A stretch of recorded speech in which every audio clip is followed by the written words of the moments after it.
வணக்கம் viewers, Kumari special சேனலுக்கு உங்களை அன்புடன் வரவேற்கிறோம்.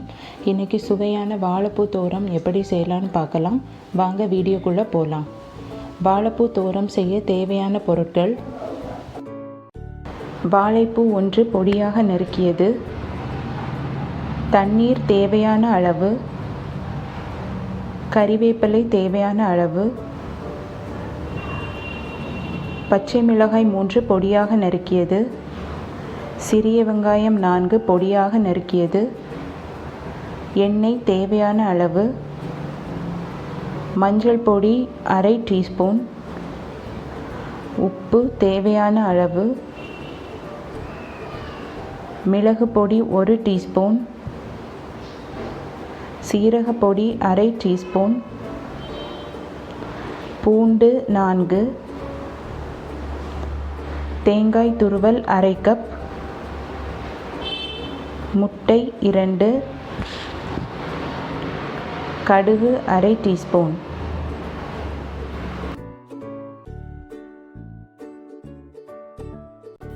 வணக்கம். வாழைப்பூ துவரம் எப்படி செய்யலான்னு பார்க்கலாம். ஸ்டவ்வை பற்ற வச்சு சட்டி அடுப்பில் வைக்கிறேன். சட்டி கொஞ்சம் காயட்டும். சட்டி காஞ்சிட்டு ஒரு 2 ஸ்பூன் எண்ணெய்,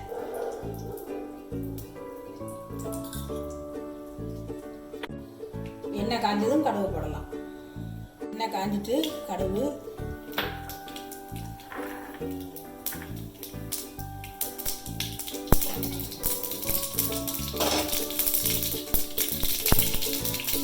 அப்புறம் கருவேப்பிலை, அப்புறம் வெங்காயம், மிளகாய் எல்லாம் கொஞ்சம் லேசாக வதக்கிடும்.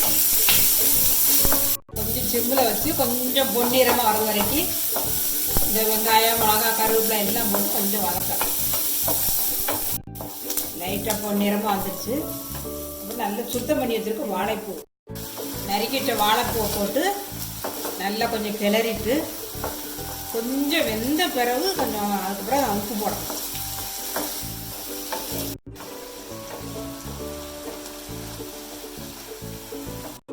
கொஞ்சம் தேவையான அளவு உப்பு போட்டு கொஞ்சம் நல்லா கிளறி விட்டுட்டு கொஞ்சம் லைட்டாக தண்ணி ஊற்றி, அவ்வளோ தண்ணி போதும், அதில் அது வெந்துடும். தண்ணி விட்டு எல்லாம் இது பண்ணியிருக்கேன். இது வேகுது அளவுக்கு கொஞ்சம் நேரம், கொஞ்சம் வத்துது அளவுக்கு கொஞ்சம் மூடி வச்சுருக்கணும். வாழைப்பூ வேகிறதுக்குள்ள தேங்காய் ஒரு 3 பூண்டு, கொஞ்சம் மஞ்சத்தூள், கொஞ்சம் ஜீரகத்தூள், தண்ணி விடாமல் கொஞ்சம் துருதுருன்னு ஒரே அடியில் அடித்து எடுத்துடணும். மாதிரி துருதுருன்னு அரைச்சி எடுத்துக்கிட்டா அதை போட்டு கிளறும் போது நல்லா இருக்கும். நல்ல பாதி வெந்துருச்சு. இந்த நேரத்தில் இந்த அரைச்சி வச்சு தேங்காயெல்லாம் போட்டு ஒன்று போல கிளறி வரும். நல்ல ஒன்று போல கிளறும் போது தண்ணி எல்லாம் கொஞ்சம் அப்படியே வற்றி வரும்.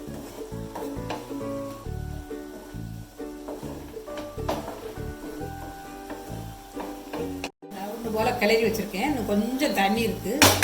தண்ணியெல்லாம் கொஞ்சம் வத்துது வரைக்கும் ஒரு 2 நிமிஷம் மூடி வச்சுட்டு அப்புறமேல் பார்க்கலாம். இந்த வாழைப்பூ கட் பண்ணதுக்கு முன்னக்கூட்டி அது உள்ளே ஒன்று இருக்கும், அந்த மண்டை மாதிரி ஒன்று இருக்கும், அதையும் எடுக்கணும்.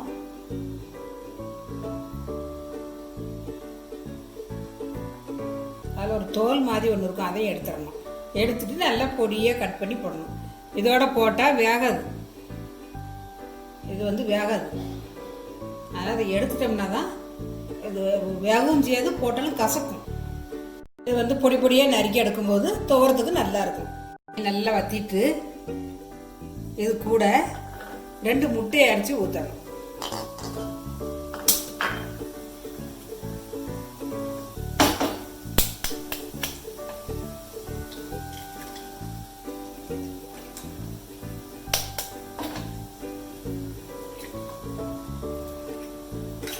முட்டையை அடித்து ஊற்றிட்டு கொஞ்சம் லேசாக உப்பு, கொஞ்சம் பெப்பர்,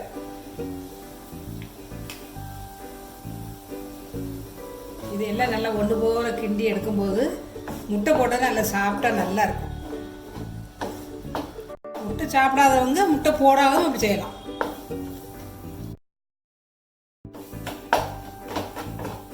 கிளறி விட்டு சிம்மிலே இருக்கணும் தீ, இனிமேல் கூட்ட தேவையில்லை.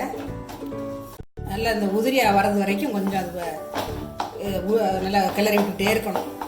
அந்த நீரெல்லாம் வத்திரும். அது அழகாக வத்தின பிறகு ஒன்று போல கிளறி எடுத்துடணும்.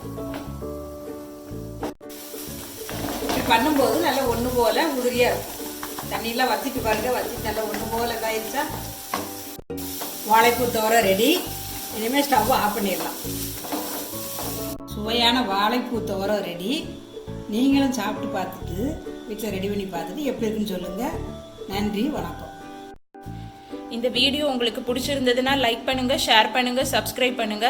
மறக்காம பக்கத்தில் உள்ள பெல் ஐக்கான் பட்டனை பிரஸ் பண்ணுங்க. தேங்க்யூ ஃபார் வாட்சிங்.